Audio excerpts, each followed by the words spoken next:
let's start with the front page of the Times, shall we? Boris Johnson hitting reset button with a new number 10 team. He wants rebels to get a sense of perspective over the Downing Street parties. He, of course, is bringing in Steve Barclay. He's bringing in Gus O'Harry to take over roles in Downing Street there. Is this going to be the reset button that it would seem that the great British public are requesting? Well, a couple of these appointments are actually quite encouraging. Steve Barclay's appointment, I know Theresa May's former chief of staff said you can't be an MP and the chief of staff position because there's too many responsibilities.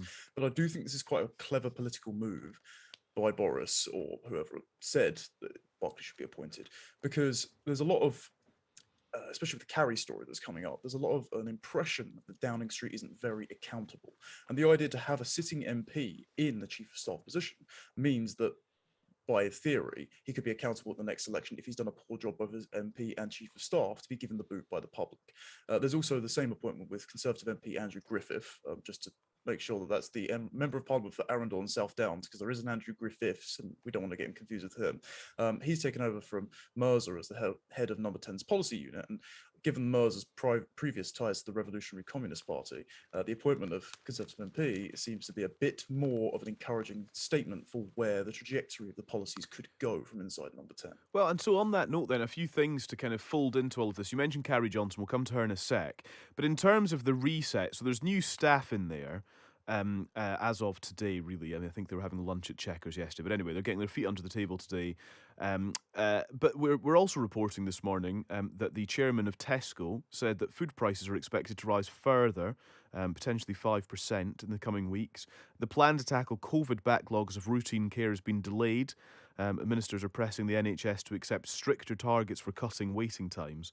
In terms of the reset, it's not just staff that need to be reset here. Policies on cost of living, as we just mentioned, on delays in the NHS, these are important, everyday, pressing issues that these staff need to get a grip on and need to get a grip on them quickly. Definitely. They need to diffuse the Number 10 infighting as well, because as you alluded to the NHS backlog, that isn't getting solved anytime soon. One, by the practice of continually throwing money at it. That's why the national insurance rise has become so contentious, because one, it's a regressive tax, and two, it papers over the gaping systemic problems of the NHS, where it seems to just waste money in bureaucracy, and also things like diversity chiefs and LGBTQ allies, etc., which aren't related to health. But also there's a serious costs to this, because there's some reporting in the Guardian of all papers this week that said 41,000 misdiagnosed cancer screenings have gone unchecked per month potentially. That's an 11-fold increase on the yearly diagnosis. The 11-fold increase on the yearly diagnosis of a year ago, 10 years ago.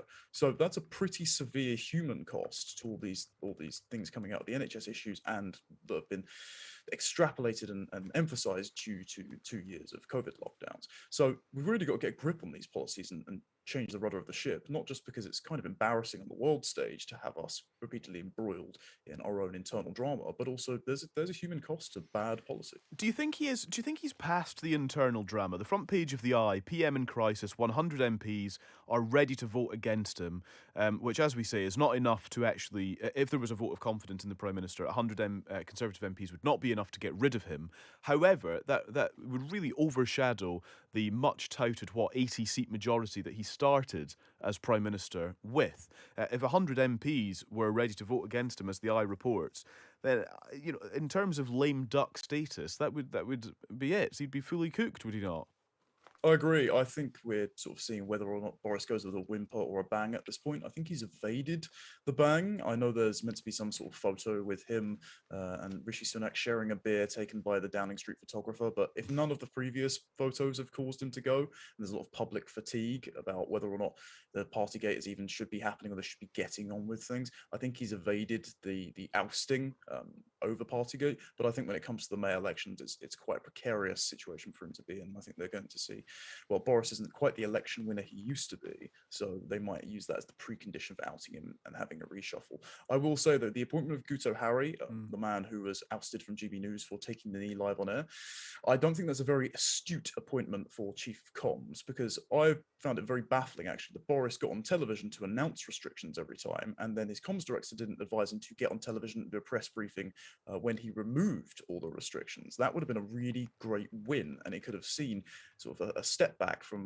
lockdown skeptics like myself to say, okay, we've got some more public confidence in you taking a more front-facing step of going beyond the pandemic from here on out.